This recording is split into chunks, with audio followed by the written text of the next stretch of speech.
Hey, Pastor, how you doing? Doing good, bud. How are you? I'm good. It's been a while. I know, man. Hey, and you're sporting the camp shirt. Thanks so much for giving the props there. Yes, sir. How you doing? I am well, man. I am well. All right. This video is for what is the class called? Leadership and Ministry.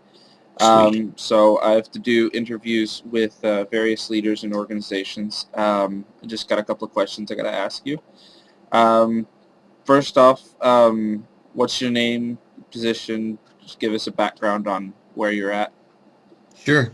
Allen Chapin, serving as District Youth Director for the Louisiana District Assemblies of God. All right, awesome. Um, how did you get into the position you're in right now? I was elected by the ministers of the district coming up on 11 years ago to serve in this role. And so there's a nominating process and all that kind of stuff, but it's an election process currently. It's probably about to change to an appointment type process, but that's how I got into it. Okay. How has being in that leadership role affected you since you got elected into it? Wow, it's such a different role than ministry in the local church, which is what I had been doing. I was senior pastor before this and youth pastor and different things like that. But it's so different because it's largely administrative, and that the people that you are ministering to are spread over a broad area. So you're not seeing them all the time, week in, week out. Relationships change because of that. The way that you facilitate relationships, especially when I first started, think about the internet was just becoming available to everybody. Email was new. When I started this, there was no Google, there was no Skype, there were no, no chat. Well, I guess maybe there were chat rooms, but that was different. There was there just wasn't a whole lot of these ways. There were no social media of any type. And so keeping relationships and connections and stuff like that changed dramatically. And the work that I did went to a largely administrative role and ministering to those who do the ministering. Yeah. And so that was a different dynamic. And so it changed me a little bit in my personal, and because I wasn't forced by my role in ministry to be at a church every week, I had to learn to choose that stuff for myself again.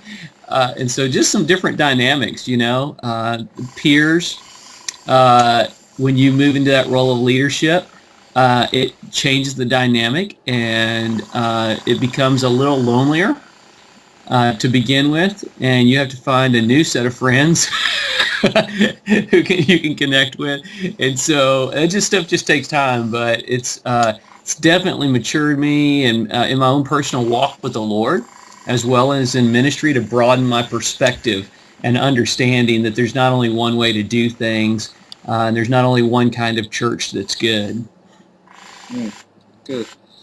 Um, as a DYD, you have a lot of influence. How do you try to use that influence to be a better leader and to help those that you are serving? Wow, there are times when it's tempting to be manipulative. I did not understand my influence at first. I just thought, hey, I'm just the same guy. I'm just a guy loving Jesus, doing ministry. I just happen to be in this role. And somewhere along the way, somebody said to me, hey, do you understand that just by you being there, it influences things? Do you understand that just by you saying it instead of somebody else saying it, it matters? Do you understand that you can ask somebody to do something and they'll do it because of your position and your role? And that's a little bit scary. Power corrupts and absolute power corrupts absolutely. But so you understand very quickly, hey, you don't be manipulative with that. But it is cool to be able to say, I get to determine the direction and vision for where we're headed across the state. And I can present something and people will choose to do it, sometimes by virtue of my role. Now, what I've tried to always make sure of is that my character and my lifestyle so represents Christ that we're able to undergird that and say, hopefully I'll earn the respect as well, not just the title, but the respect, and be the leader that people can follow. But, it's interesting to be able to present a need about something like Speed the Light at an event. And here's one great example. My cause in life is orphans. Okay, so that's my own personal, kind of set aside for ministry, just my own personal cause. So one year at our youth convention, we were going to be able to provide a vehicle for Compact Family Services in Hot Springs. And I got to choose which of the homes or which of those things would get that. Well, they have a home for unwed mothers there who are going to be giving their babies up for adoption rather than choosing abortion. So cool.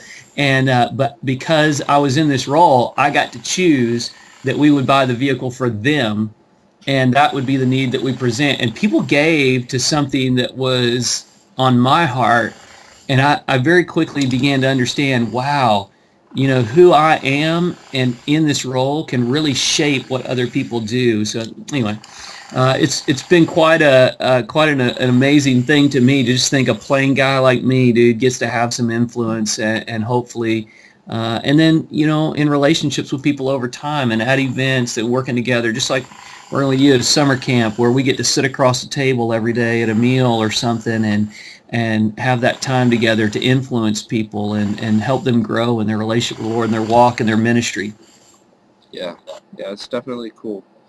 What are some of the challenges of being in the leadership role you're in? Yeah, I mentioned one of them, kind of loneliness, that it's lonely at the top is the old saying. And that's because a lot of it, people say everything rises and falls on leadership. And it's true in a sense. But when things start to fall, people start to scatter. And so if it goes badly, you own it yourself. If it goes well, everybody wants to take the credit with you, and we should give them the credit. But it's one of those things where people pull away. They don't say as much to the leader. They don't open up as much to the leader in the same way that they used to when you were not the leader. And so I even tell youth ministers, I'm like, hey, at some point when you start, you want to be those students' friend, but at some point, there's going to be a moment when you have to choose to either be their friend or be their leader. And in that moment, when you choose to be their leader, the relationship changes. So that dynamic's different. Challenges, when we first moved here, not a lot of great church options where we are. And it's been a struggle. It's been there have been some good things that have happened along the way, but even a challenge to find a great solid church for my family to be plugged into, and having to find one that's not like what we grew up in, myself or my wife or whatever, and saying we're just going to jump in and plug in and believe for that anyway. And man, the corner has turned, and started youth pastoring now at our church. Volunteer on the side, and so that's kind of cool while we're doing this. But that was a challenge, Challenges are, this is a broad, diverse, when you minister to a whole district, it's a broad, diverse group. So you've got ultra-conservative, traditional people, you've got ultra-progressive, on-the-edge people, and you got a bunch of people in between, and you're trying to get everybody on board one thing. And the big challenge is to be able to pull those people together under one big tent, like Ronald Reagan would say, and say, hey, here's something we can all rally around. But that's a huge challenge because guess what? I'm really a conservative guy, but for some of the ultra-conservative people, they think I'm radical.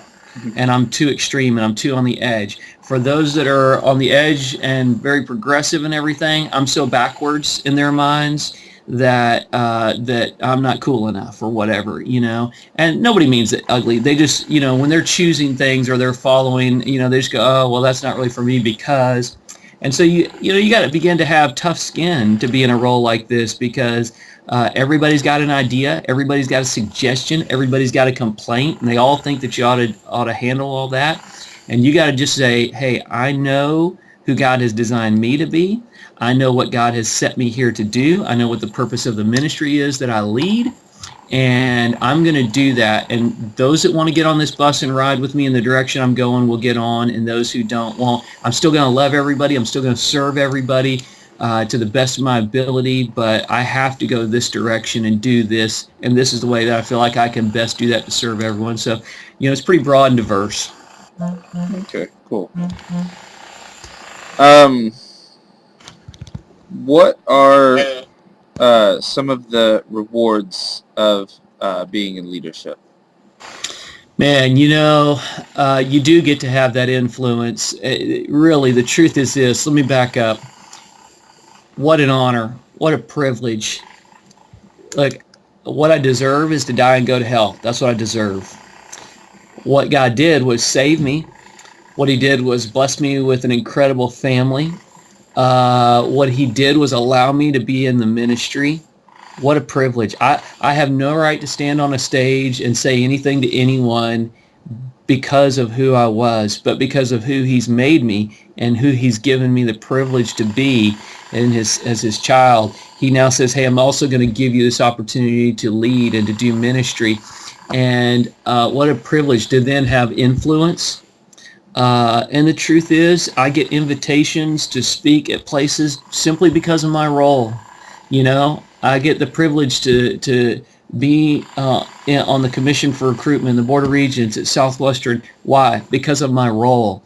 I get to sit in on district board meetings here at our district. I get to be in our staff meetings and help plan and strategize and answer questions and solve problems and be a part of the solution to that. Why? Because of my role. And so leadership, here's the deal. My parents were pastors, and growing up, I didn't really know that there were church problems because my parents had made a commitment to the Lord, and they said, we will always present the positive side of ministry and leadership to our kids rather than exposing them to all the negatives. Because if God happens to call them, we want them to feel good about it. But dude, they would say to me, Allen, how many kids they said, you go to your class and talk about geography? How many kids get to have lunch after a Sunday service with a missionary who actually serves in one of those countries that you're talking about? Who gets to see pictures and do all those things? Well, you do, Allen. But why? Because we're in leadership. And so leadership has benefits that come to it by virtue of what it is. Listen, sometimes people take a love offering from me. Do I feel like I deserve that? Absolutely not. But they are very generous and kind to show their love and support. People rally around. And so what a privilege to be able to be a part of something. You go, I completely don't deserve it, but by God's grace and mercy, he's placed me here, and I can do this with his help and his power. And on top of that, he heaps these blessings upon me. Wow. What a privilege, man. And so it's probably way more even than that, than what I'm saying, but so cool. Is there anything else that you wanted to add, anything about leadership that you wanted to talk about? I want to write a book on leadership. No, I'm kidding. I'm kidding. Seriously, you know what? Leading starts by serving. So I tell everybody, I'm like, I tell every youth leader, hey, listen, every student, really, every young adult who says, man, I feel called to be a youth pastor. I'm like, great, let's go grab some tables and chairs. And they're like, man, I don't want to do that. I want to do youth ministry. And I tell them from the very get-go, if you can't do tables and chairs, there's no room for you in youth ministry, because guess what? For the rest of your life in youth ministry, guess what you're going to do? Tables and chairs. You're going to set up chairs. You're going to set up chairs before a service. You're going to set them up for a fellowship. You're going to set them up for a game. You're going to set up and tear down. And that seems so base and so serving. Guess what? Clean up. If we can't clean a bathroom, there's not going to be room for us in leadership. Because the truth is, there's sometimes in leadership when it's not getting done and you got to step in and do it yourself. And if you're not willing to serve, people are going to notice that real quickly, and they're going to go, hey, that person is just an egomaniac. They think that they're everything. They think they're too far above. They're not willing to do that. And so what I try to reiterate to people all the time that I lead is I will never ask you to do something that I have either not done myself or would not do myself if I had the time and the strength and the ability. I'll never ask you to do that. I'll never ask you to give if I'm not giving to it. I'll never ask you to clean it up if I wouldn't clean it up. I'll never ask you to do any of those things. So leadership starts with servanthood. And if we can get that in our heart and retain that in our heart, it's good for me sometimes to go do some of those things again and remind myself, hey, because guess what? Started youth pastoring 2 months ago as a volunteer at our church, not getting paid, not getting anything in return, just loving students and doing this deal. And guess what I do every Wednesday night? I set up chairs. Now, I've gotten smart enough that I found a student who wanted to help, wanted to come early and do something. I said, come on, buddy, this is what we do. And we do that. So servanthood's where it's at, man, even as we lead. All right, that's cool. I want to thank you for talking to me this morning about all of this. Yeah, thanks. I'm going to go ahead and stop recording now. Okay, that'll work. I love you, bro. Love you too. Hold on. Clicking. You're good.